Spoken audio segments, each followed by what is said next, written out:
That's it. All right. All right, well, let's call it to order. We're at 4 o'clock at October 18th. The Metropolitan Transit Commission board is now called to order. Let the record reflect that everyone is here.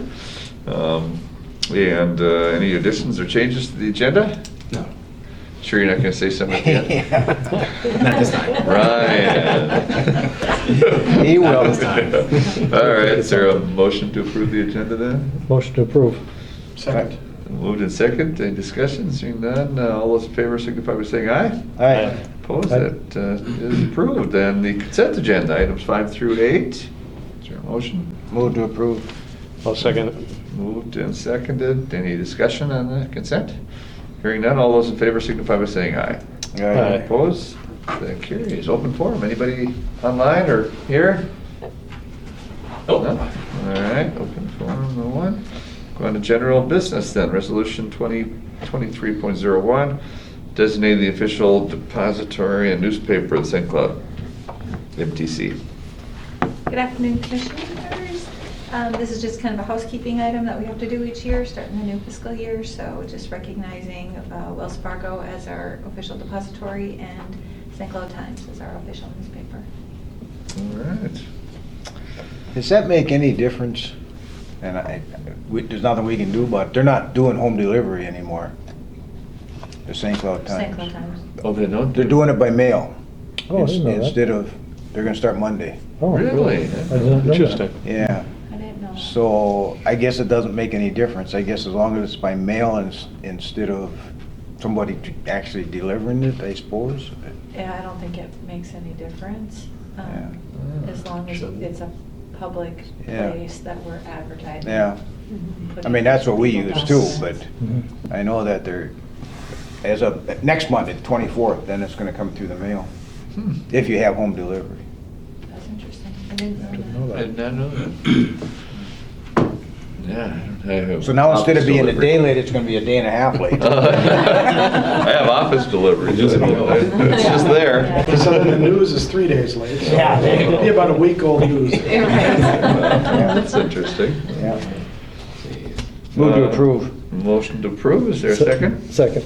Any other discussion on item number 9? Hearing none, all those in favor signify by saying aye. Aye. Opposed? That carries. Then consideration of the Connect service continuation. Commissioners, this is, again, bringing back Connects. I know we bring it back, a couple times a year to discuss. At this point, because again, it started back in 2019 and due to unforeseen circumstances in the world, it's been extended multiple times. The FTA no longer defines it as a pilot program based on the time frame, and so we would need to consider it to be part of our regular base service, and then have it be wrapped into the long-range plan that we're doing, have them take a look at all of our services, right, and this being part of that. Or we would stop it at this point and then go back to fixed route service in early 2023. So. Go I ahead. guess I've been sitting on this for 4 years, but I had a problem with this to begin with. I've just kind of sat and waited for it. But I think that we need to make a decision. Either we concentrate on our core services, and our ridership is down there, and there's alternatives to this. We can start a fixed route again up there. There's Lyft, there's, what are those things called? Uber taxis. Yeah, okay. I just think that if we're gonna do this, then we should do it for Sartell, we should do it for St. Joe, we should do it for Sauk Rapids, St. Cloud.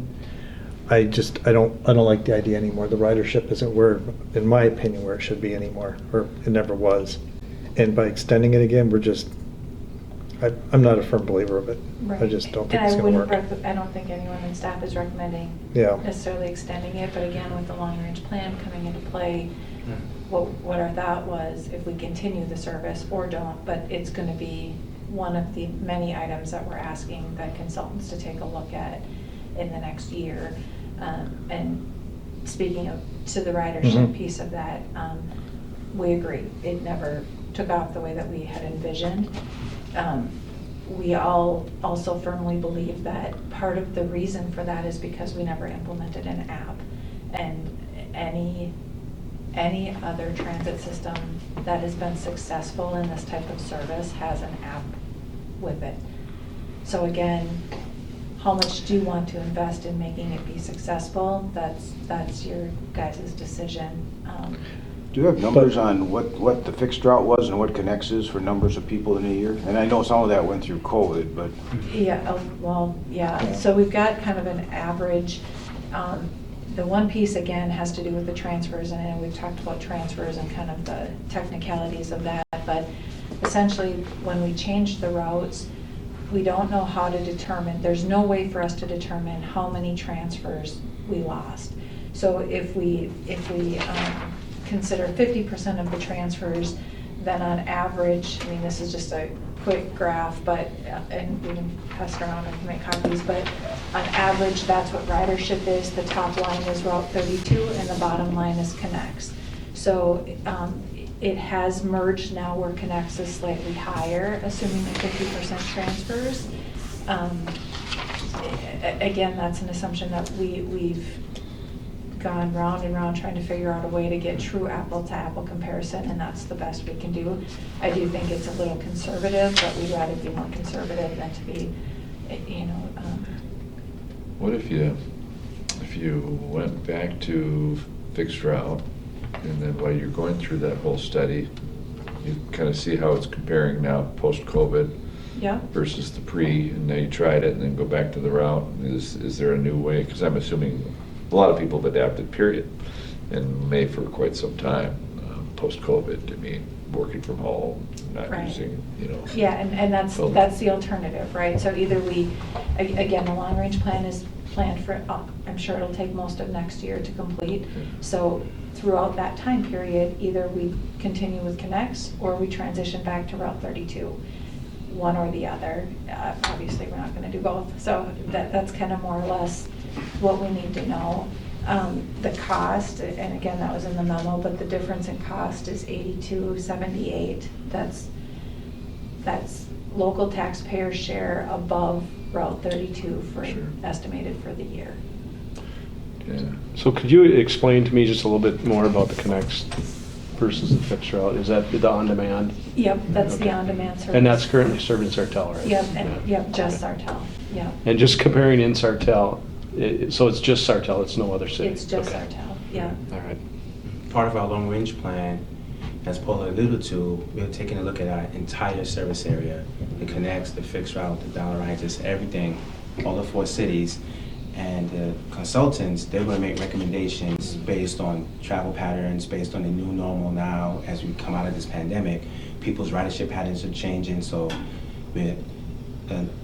not a lot of people are commuting to the cities, for example. Not a lot of people are going to school. Most people are doing stuff remotely. Most people are taking online classes, so most people are not taking the buses the way they did pre-COVID. So with that new ridership trends, the consultant, they're going to capture that, as a result of doing surveys, coming here doing public hearings, meeting with community members, meeting with our citizens, meeting with people who utilize our services, and come with a recommendation based on the feedback they get from everyone. And that feedback might include maybe doing some type of Connect service in Westwood area, for example. Maybe we eliminate the number 10, because that's a low performing route. Maybe we do Westwood in the section of St. Cloud.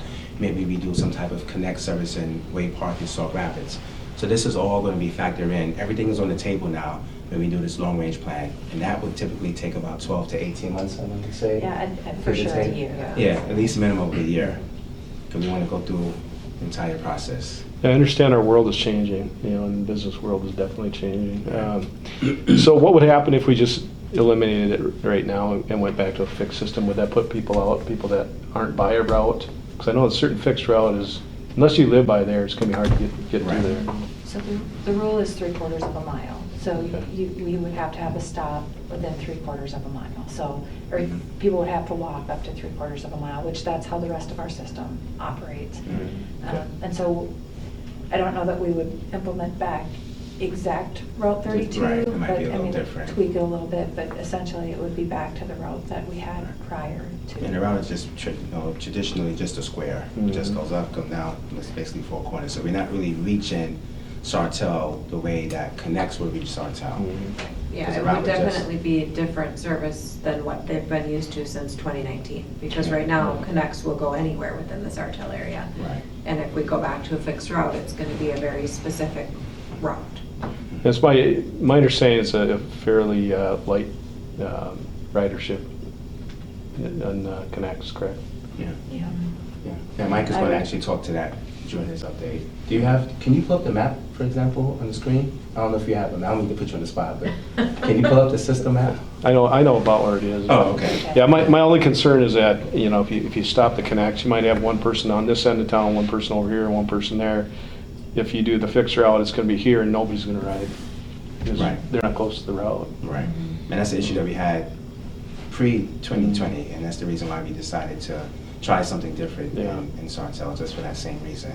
Trying to reach more of the riders. How long would it take to convert back? Wow. Dave would be the best to speak to that, but him and I did have a conversation on that, and initially we had thought probably like early January, and I think we think that's being a little too aggressive, so it would be early 2023. I can't say January for certain. It might take till February, because we'd have to do, we'd have to figure out the route, B, we'd have to figure out the Schedules, the the schedules, bids. and then they'd have to do a rebid, so all of that would take some time, so First best quarter. guess at this point, yeah, Yeah, first first quarter quarter. of 2023. Does that go back to a full-size bus? Can we use the Connects buses for that route? I think that people mean- would get confused about that, If you because re-letter them, then re- you're spending rewrap them? 8 or Yeah. 10 grand. I don't know, I'm just asking. Yeah, we could rewrap it, but then we're going to spend But if we probably do about- that, we're gonna spend everything more than what we spend on. So we do have the buses to put back on that The route. fixed Oh, route yeah. buses, Oh, yeah, yeah. And don't forget that we're still in reduced service. Yeah. We're not at full capacity Yeah, yet, okay. so we have to spare buses All right. that we could easily put Okay. back in service. I'd like to make a motion. Go ahead. I'd like to make a motion to revert back to the fixed route to be determined by the best timing that you have, February, March, whatever. Second. Okay, there's a motion to revert back at the timing that you That can will make work. work by early next year. And revert back, and then that's the motion, so there's made and seconded. I would just, and I agree, you know, Kirk, because we had this discussion before, because this was an experiment. Of course, we extended it over and over. COVID and everything hit, because it was, I was reluctant, and we were all reluctant. So the history was mainly, let's just try it, see if it works, see if it doesn't. And then it never really added any piece. But if you're doing a whole brand new look at everything, Right. it doesn't mean it can't come back, but maybe it comes back in some other ways too. And then That's maybe right. then you hear how, I mean, how local or how, you know, it does, so that it might be better as you're studying it, because you might not hear from folks that, unless you take away something. We never hear anything unless we take away or add potholes. We were just talking about this at the APO. We don't hear anything about the whole road transportation until you're missing something. So maybe it would energize and have a broader discussion. Yeah. Well, we You thought know, about that too. You know, I defer a little bit, because, you know, for Sartell, I don't want to Spread mess up out. the issue and create a whole bunch of, but if it's a way to then, you know, we've done temporary already. I mean, obviously we did temporary, we're still on temporary, we're not on full schedule. So this would just add to more of that until we do the study and get back, hopefully, into a full schedule. Yeah.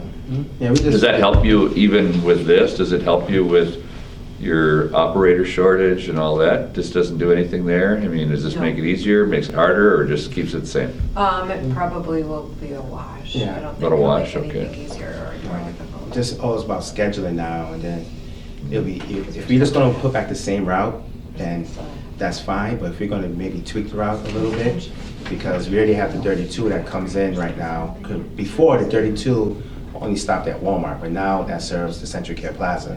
So now we put this new Sartell route back, then we're gonna have 2 buses serving the Central Care Plaza. So maybe we'll look to eliminate 2 buses serving the plaza, and maybe just have 1 bus. So that's all things now we just have to go and just kind of like reroute to either keep it the way it was in 2018 or just look to change it now moving forward. I mean, the goal is to go back to fixed route. How would that new fixed route look will be to be determined. We're just going to figure that out just based on manpower and operators and schedules and routes and that kind of stuff. But the reason why we were leaning towards keeping Connects only because of the long-range study, the consultants would come in, they will meet with the folks, they will go out to Sartell, have public hearings, have open houses, and try to hear from the citizens there that utilize the services, get their feedback, and then make the recommendations and have one big plan. And then our goal was to, in 2024 at that time, some point in 2024, that we can implement one new package, like a total redesign, whether that's eliminating Connects, having something different, having something in Westwood, redesigning our core routes in Sauk Rapids, St. Cloud, Ray Park, whatever that new bus redesign will look like. Our goal is to implement that in 2024. If we go now and change Sartell, will that cause a little bit of a bear when we're doing the long-range plan study? That, I mean, I'm not a consultant, but I'm not sure how that would kind of like throw like a kind of like a curveball while the consultants are doing their study. Don't think it would, but Kind of what we talked about is, okay, so we've got this in place now, and we just continue to keep making changes, right? Like we had to do reduced service, and now we make this change, and then we would change again when the long-range plan comes out, so we continue to change. And for riders, that's difficult, right? Because, learning the new schedules, having to adjust their travel patterns, if you will, to make that work. Not that it can't be done, but it makes it more difficult for them. And then the other thing that I wanted to point out with the ridership is that keep in mind, when you look at that, the Route 32 was like at the prime of Route 32, right? And so it's very close with Connects when you look at that and think everything that we've been going through with the pandemic and all of the issues that we're dealing with, and so theoretically, all of the rest of our ridership, if you think of Route 32, I mean, that went down 60%, right, during the pandemic. So if you compare that, that's not what that graph shows. And if you would take 60% of the ridership off of the fixed route, Connects is performing significantly higher than it would be. But again, we don't know what that adjustment would be, right? So you can't show that. You can make assumptions, but just to point that out. So those were the kind of the two things that we were thinking of is, with the ridership going down significantly every place else, and that doesn't show that, where if it did, Connects would look higher. The second piece is, again, transitioning riders, especially the dependent riders. It just makes it more difficult for them the more changes we do. When we know that we'll be making additional changes in 2024. we might end up losing more riders just because now we're unreliable. Every 6 months the schedule is changing. So people who are used to one thing, going to school or going to after school activities, now we change the schedule, now it may not work for them. So in the long run, we might end up losing more riders during this 12-month process while we wait to see what the consultant does or recommends with the long-range plan. Mr. Chair, I just don't agree with on-demand for anywhere. If your consultant comes back and says we should do it, that's different. But right now to have one area where you have on-demand, call a cab or dial a ride if you qualify. I don't think we have that service in Sartell, do we? You've done. Yeah, we have Good dial-a-ride. Dial-a-ride. So, I Yeah, mean, but to you have me, to I mean, qualify. Dial-a-ride, I mean, yeah, you have to You qualify. can't just call Yeah. dial-a-ride, you have to qualify. So that would be my Absolutely. question on If this, you who's qualify. using Connects? Is it the 16-year-old kid that can run to school or walk to school anyway, or is it the 85-year-old person with a walker that could use dial-a-ride? I don't know. And we you know. don't track But we that. No, I we don't have, know. we have situations like that in all of our cities, Mhm. where they're further away than 3/4 of a mile, and they pick up the phone, call the Metrobus to come and get them. I don't buy it. The ridership doesn't support it for me. Now, when the consultants come through with things changing the way they are, we'll make that change in 18 months. That's a year and a half yet, Right. if we're lucky, if it gets done. Right. The only thing We're that talking would 2 bother years. me about this one is if we're not taking it to the public and asking them their opinion.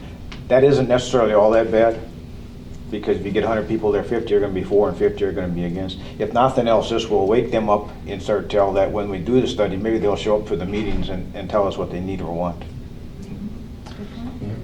people Yeah. who use the rides are gonna be all for it. Yeah. Most people aren't gonna care. Yeah, I agree with Kurt. I mean, if this was, if you were taking people that can't get to the doctor because they have a physical, issue or something else, then, but we have an alternative for that. There's alternatives. in So this area. is someone that's able to ride fixed route. So they don't qualify for, if they did, they'd be on dial-a-ride. So it would be no different, I mean, it's just more of a hybrid, it is kind of an Uber with a discounted Uber. I've been trying to, I never get a bus that comes up on my Uber whenever I'm traveling. It's the Uber Black XL, no bus. So it's just, and it was a pilot, and we did extend it. 3 times? Yeah, multiple times. Multiple times, so each time was hesitant to do that. But it's a pilot, so if it goes, obviously the consultant can use data from both prior to now, and, they're gonna look at it and hear from people. I hate to have changes too, but, if it's performing, but still at a really low number, I would estimate. Or look from what Yeah. you're saying, you're still talking very low numbers even with that. Just wonder if maybe a dial-a-ride would be the 100% answer, then not even have a service at all, Sartell. But dial-a-ride takes a Well, but- special person. My 14-year-old kid, I can't send to school on dial-a-ride. Right. You Where I have to- cannot connect. But is that happening? Who's your average rider in Sartell For dial-a-ride or fixed route? for For the the Connect Connects? service. Right now for the Connects? We don't track that, so I can't say, yeah. I would say mostly workers from, like when I used to live in Sartell, it's pre-connects, but people who were utilizing the bus at that time were people who work at Perkins, like service restaurants and Colburn's and the post office, public places in Sartell. Or Most people that don't utilize the like to bus. drive in the winter, Yeah. go Right. grocery shopping, go to Walmart, Yeah. Right. Those are a lot of. Yeah, my concern is that, if we shut off the Connects, that, and I don't know what it was before really, but these people are now used to this one service, and now we're gonna shut it off, and then they don't have access to get to the fixed routes. What are they gonna do? And that's what we were worried about. So can't we just leave it the way it is until we get done with the study? Wouldn't that make more sense? Well, that's what we recommend. Well, Get aboard. That's what the vote's for. Yeah. Well, and if you started by saying we can't extend a pilot anymore. Well, it's So not, if- we just, You have to call it.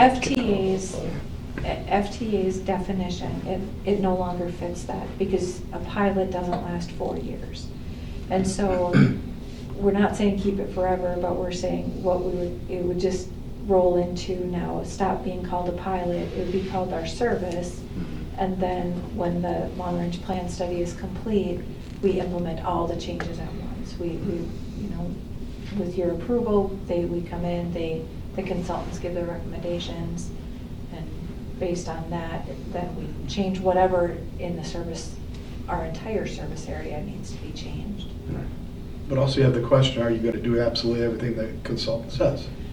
So, again, that will bring forward, but the one thing that we did different with this long-range plan is that we've requested 2 scenarios. We requested them to present us in the end. There's several things in addition to this, but the end piece is we've requested them to present us 3 scenarios. The first 2 scenarios are cost-neutral options, meaning that exactly what we're spending now, we would implement something that would hopefully be better, right, for the same cost. And then the third solution, or the third scenario, is, okay, what really would make our service good, and then it will have a price tag attached. So in the past, for example, the long-range plan that we implemented, or that we had last time, they came forward with 4 phases. We implemented phase 1 because there was cost associated with every phase. Well, phase 1, I want to say, this is off of memory, so chalk that up to memory, but I want to say it was probably $22,000 of additional cost. Well, phase 2 of that was like $400 and some thousand. So we never implemented phase 2, 3, or 4. And Connex kind of came in as an alternative to those phases when we didn't implement the others. And so the idea would be, we want them to come up with solutions that aren't gonna have a huge price tag, and then one that we can take a look at and go, you know, maybe pull it apart and say, this piece would be really great, or this piece, we would see a ton of ridership here. We don't know what that's gonna look like yet. We also know that they've been successful in achieving that in other areas by also reducing the number of FTEs required to provide the same or better service, which will help us then with the number of vacancies that we have. If we can, you know, get rid of some of the vacancies through better, more efficient service and not needing as many positions, that would be a benefit to us as well. Tell me again how much this is gonna cost us if we keep it.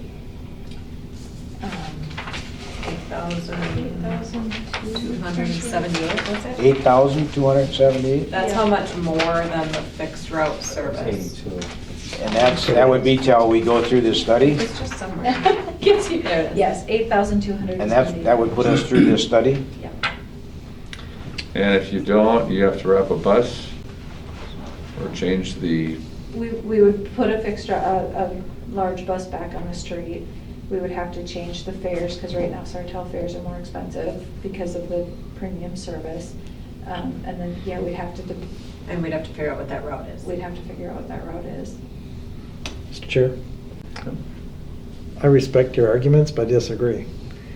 Your consultant's gonna come back and we're gonna have a bunch of these little buses running all over the place then, and park the big buses. You're gonna need more drivers because this is on-demand service. So. I don't see that happening. The specific Right now. consultants that we selected, there's a system here in Minnesota that used the same consultants, and they were able to they didn't have little buses running around. They streamlined the type of service. So right now, our service is, the structure of it is called a hub and spoke system. How big of an area is that? The hub and spoke Yeah, system? that, you're talking about the system. How Oh, big of an Duluth. area? It's Duluth. Okay, how big of an area are they covering? They're going up to Hermantown, all the suburbs? I don't know the answer to that. And you're going to Wisconsin. But I know that they cross over to Superior. I'd want a lot of information before I compared those two. Their population is more than what ours Yeah, is too. and the point is more that they were able to change their service model to more efficient service, eliminating FTEs. Even on demand? But they didn't have on demand.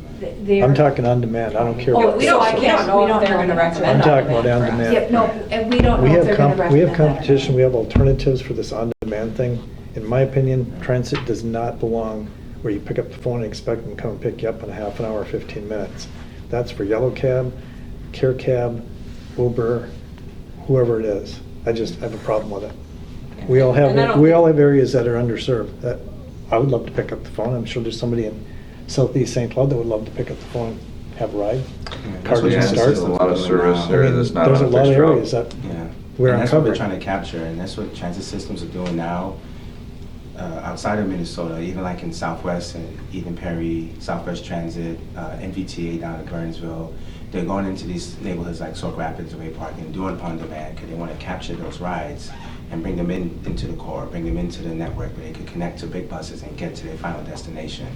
So that's a lot of systems nationwide are adapting to that kind of on-demand model because they want to capture those riders. They want to create access and give people even better access than just a traditional fixed route that just goes up and down, like a square in Sartell, for example.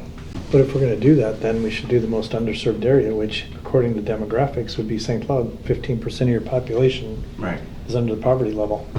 And that's what we are looking That's at really doing. underserved. And that's what the long-range plan, I'm pretty sure, will recommend, that we do some type of on-demand service in Westwood, for example, and other areas in St. Cloud where we could We just go don't into know at this neighborhood, point. capture people, bring them into like Crossroads, for example, and then they could get onto our existing core buses and then take them to their final destination. So If that's you the look at kind of things that if you look we'd at be looking at. demographic-wise, I hate to pick on my neighbor, Sartell, but demographic-wise, their poverty level is a lot lower than anybody else's. So that tells me the underserved areas are St. Cloud, Way Park, Sauk Rapids, when it comes to demographics, hands down. And that's census information that just came out, Yeah. the last census. In a perfect world, we could let's say, keep connects, have a connects in Westwood, St. Cloud. We could have a connects potentially in a neighborhood in Way Park, potentially a neighborhood in Sauk Rapids, and even if we were to extend to St. Joe, that service model could even be a connects where we serve an area in St. Joe and then bring people into Crossroads. Westwood, bring people into Crossroads. So we go to these smaller markets, bring people into one central location where the majority of our buses will probably hub and spoke out of, and then disperse to their final destination. That could be the new Metro bus in 3 years from now, where our service model might change, but then we're still giving people that access to our services, giving them access to get into where they have to go from point A to point B. It's just how we provide that service is going to look different from how we did it 5 years ago. Whether that's on demand, whether that's a fixed route, whether that's bilateral routes, whatever that's going to look like is going to be different from how we did it pre-COVID. And to your point, we all agree with you, Yeah. right? Mhm. Like, there's no Mhm. argument Mhm. where that's not a question whatsoever. It's just a matter of, this is what we have right now. Mhm. So either, But in my opinion, it's a one-off. Whenever you do one-offs and you run a business, that's cost. There's other underlying costs. yep. I mean, and I'm not in favor of waiting till the study's done. The study could go a totally different direction. And I'd want to see it because I can't fathom where people are calling all the time the Metrobus for a ride here and a ride there on demand. And again, we don't know That's what it's my gonna opinion. come out, right? Yeah. We're truly just trusting the I mean, professionals. our ridership hasn't recovered yet. Yeah. And our power transit is essentially on demand too, because we have to schedule, oh, it's not on demand, we schedule the rides, but at least we have an idea of, it's the same script, just different casts, essentially, with it, if they have power transit service, because we're going to people's houses and we're taking them just outside of one area, we're taking them to our entire service area. But that's our core business. Yeah. I'm talking core business. Look at how many businesses have failed when they threw away their model. And I'm not saying don't ever change. I'm fine, I'm open where the consultant comes in and says, yeah, we gotta have all these apps on our phones and all that fun stuff, like you're talking Sprint before, or T-Mobile. But right now, I mean, we got what we got, and to have a one-off service right now, it just doesn't fit. There's numerous other areas I can think of that we could use that. Yeah, any other discussion? Yeah, we tend to, we hesitant every time we've extended it, and I think I'd like the idea of, we did it as a pilot, and we extended it so many times, and I'd probably rather see a consultant look at, the fixed route. Right. I'm leery of, again, the fact that we have dial-a-ride, and I'd be really interested to see even how that affects Uber, Lyft, and the taxi service, because they're hurting really hard too right now too, and we compete, and that's one of the things I don't like to see the public sector competing with the. That's happened all over. Of course, there's legislation to do that too. You got some countries that won't even allow Uber and Lyft Right. because it's destroyed their taxi system, where taxis now Yeah. become Uber and Lyft, and that's going to have to be taken into consideration as we go through too. But what's the new normal after COVID? Because that has changed significantly. It's even changing on how we do, zoning and planning. We're focusing on, I know all cities focus on walkability, so people don't have to actually get in a vehicle. That's a hard change too. So how's that long-term, affect transit too? So I think we said this each time we've extended this. We'll see how it goes. But if you're doing the study, I'd love to see how that changes behavior. That actually, like changing that before you've done it. Is that gonna? The numbers are so low that I just don't see it as a. I know it's not a huge dollar amount, but it's more of a principle going forward and seeing if this is the direction we want to do in all these areas. And I remember so many discussions we've had in dial-a-ride in the past. We haven't had as many of them trying to get people, into fixed route off a dial-a-ride. So You know, that was an issue too, but if you're not, I mean, is there a large dial-a-ride in this area? I mean, what, if we look at, Our dial-a-ride is. Pretty high in the- That's huge. Highest in the state. That's huge. Yeah. It's highest in the state. Yeah. And we have an excellent team down at the Mobility Center where we take applicants through the assessment center to make that determination if they could utilize fixed route versus dial ride. So we do a good job of like feeding people onto the fixed route services, but just by default, the people who can't use fixed route that utilize paratransit, we have a high rate of paratransit services being offered here in St. Cloud, one of the highest in the state. Just look at the senior population Mhm. and all the facilities we have, plus the standalone permits where the seniors are too. Yeah, Because you service it, I mean, even the homes. yeah. A lot of older people in their homes yet. Huge area. And then Century Care, St. Cloud Hospital, that's like the big draw too as well. So people who are living in Sartell and your respectful cities, they're all just communicating on, what's the word I'm looking for? Let's say commuting. Thank you. Commuting. Tongue twister. They're all commuting into the hospital for services, and 95% or 80% of them are utilizing paratransit, Yeah. the ones that qualify. But we do have an excellent team down, Debbie and her team down at the Mobility Center that walk everybody through the assessments, the assessment course, and make that determination. And that's one of the cost advantages of having an assessment center here. We're the only system in the state of Minnesota to have something like that, where we can kind of feel, well, not kind of, but we actually do the job ourselves to make that determination. The paratransit is expensive to operate. That's why it's even more important that we try to get less people utilizing it and try to get more people, if they Right. qualify, onto the fixed route services. On the fixed route. Yeah, fixed route. And that's the, Yeah, yeah.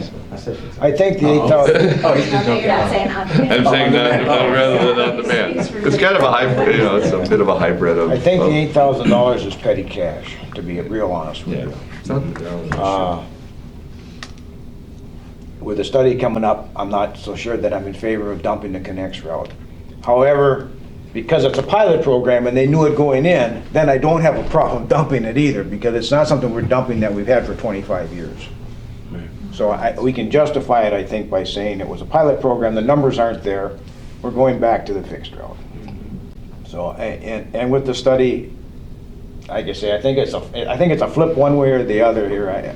Because like I say, $8,000 to me, that, for this organization, that's nothing. But, Be careful where you park. yeah, there you go. Well, $8,000, that's more than our budget. All right. Yeah, well, I guess anyone else have any to say? Well, then I guess we'll take the vote. All those in favor, the motion is to revert back when feasible. To a schedule that Metrobus will determine, not necessarily the same exact schedule or the same exact route that we had in 2018. No, yeah. To a route that we see doable, I guess, is the word? Yeah, that's reasonable and Okay. attainable without adding additional costs or additional resources. How will So Space that Connects takes- people get notified now that they're going to change? We'll have to do press releases in public, I mean, Public notification. yeah. At least Well, you maybe could probably just talk to them individually. It doesn't seem like a very Well, no, I think that. large I think- number no, I think- here. You're going to well, I be now think- going on this I fixed think you're route. right. I think people that use it could be given a slip of paper Right, that but says effective. we don't such. know. We don't have names and addresses of the people. Yeah. who No, but when use you it. can give them to the over- drivers, and when the drivers Oh. pick them up. Right. Yeah, for 3 months, I Right. mean, you're not going to do this for, you said it to January, February, for 3 months. You can say, we're looking at changing this to a fixed route. So the drivers could have Information, those. keep Yeah, it, and we you do, know. we do Yep. customer communication Yeah. signs in our buses, so we could have specific ones related to this change in our Connects buses. I mean, Yeah. we have ways to communicate. All right. Yeah, for 3 months, if you're doing that, I mean, you're in Connect. I mean, if you're popping out at any time, you know that there's going to be a change in 3 months, and you can Yeah. either make adjustments or Yeah. start. St. Cloud We'll come up Times, with a Sartell plan Leader. and roll it out. Yeah, because you wouldn't need it in all the rest of the, if you're only going to be in that. Okay. So, all those in favor signify by saying aye to everybody understands the motion, right? Yeah. Okay. You have probably not 24 months or 18 months, but Well, if it takes us 18 reasonable. months now to change the route, then it's okay, right? A reasonable period of time. Okay, all those in favor signify by saying aye. Aye. Opposed? Okay, that carries. So then we move on to item number 11. Liability and workers' compensation insurance policy renewal. Good afternoon, Commissioners. This is just an informational piece. Our insurance premium renewal was up October 1st of this year for both liability and workers' compensation insurance. We did see an overall increase of about 8% compared to the same coverage last year. That increase was primarily due to, related to liability. The increase was due to standard rate increases as well as an increase in payroll, and then workers' compensation premium increased slightly just due to the increase in payroll. Additional changes to the premium were made because of a couple changes to coverage. One including we increased our cyber limit from $1 million to $2 million. That actually resulted in an increase in the annual premium of just under $1,000. And then we also increased our property deductible from $25,000 to $50,000. And we haven't had any property claims. So 501, we'll get a phone call. I know. And so by making that increase in the deductible, we were able to reduce our annual premium by just over $10,000. So that reduction with the slight increase as well as the 8% standard to the same coverage brought our overall premium for fiscal year 2023 to about $587,000. Any questions? Questions? Nope. Okay. No action there, just an update? Yep. All right, number 12, department update. Good afternoon, Commissioners. My name is Michael Kudrowski. I'm the planning manager here at Metro Bus. I'll give you a planning update, and we've had a lot of planning discussions so far, so I'll keep it relatively brief. In regards to ridership, fiscal year 22, there were 726,520 total rides. Dial ride had an increase of 16.3% from fiscal year 22 to 21. North Star Link had an increase of 16.9% from 22 to 21. And 24% of our fixed routes saw an increase in fiscal year 22 as compared to fiscal year 21. Things to mention and consider in regards to those. St. Cloud State, they've always been a major contributor to our ridership in years past. In-person enrollment has been significantly less. We returned to collecting fares in October of 2021, as well as we're still on the reduced service capacity. So that's kind of the general ridership update.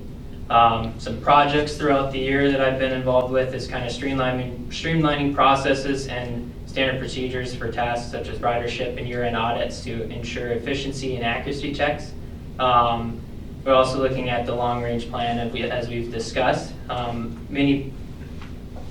We awarded the contract to Nelson and Nygaard in partnership with SRF as mentioned last month. Several firms submitted their proposals and the team reviewed and awarded the best project to them. The project team will begin working with them very soon, working on a timeline and agreed kind of project standards and things that they'll be working on. Once the contract's finalized, they'll begin work and data collection. So in relation to some of the conversations we've had, they'll work on addressing some of those as well as what your communities bring forward when they start getting out in the public and talking to everybody. Also in regards to the Western Hub, we've been working with that. I'm working with the firm KLJ Engineering, as well as submitting paperwork and documents to the FTA to find a parcel of land for the Western Transit Hub. We're looking forward to making movements with that once the purchase can go through. It'll be a big part of the long-range plan as well. So, additionally, I represent Metro Bus on boards and committees. I run the Rider Advisory Committee, which meets the third Tuesday of each month, and they also provide input and customer outreach activities. They work as ambassadors for Metro Bus and ambassadors throughout the community. And then on the last Thursday of each month, I also serve on the APO Technical Advisory Committee, and will also at times fill in as an alternate on the APO Policy Board. Yeah, he took your spot and committed Metrobus to drive the people out to DC who are gonna allow That's you right. to do it. Yeah. I stayed quiet on the matter, so that's a Ryan thing, not me. But yeah, I just smiled. That's what I'll. It's just gonna be a Washington DC Connect. We'll see. That's what happens Hard when pass you miss on me. that. We got 5 MCIs in the parking lot, so gas and go. All right, and quickly, finally, You can drive I'll it. also work with District 3 area partner trans, and as well as the North Star Communities meeting. I'll serve on that board too, so I represent at those meetings. That's all I have. Okay. Any questions? No. All right, anything else? Move to adjourn. You just want me to say something? I can say something if you want. I'm just giving you the opportunity. I wasn't gonna give you. There was a motion, though. Second. All right, all those in favor, signify by saying aye. Aye. Opposed, we are adjourned then at 4:46.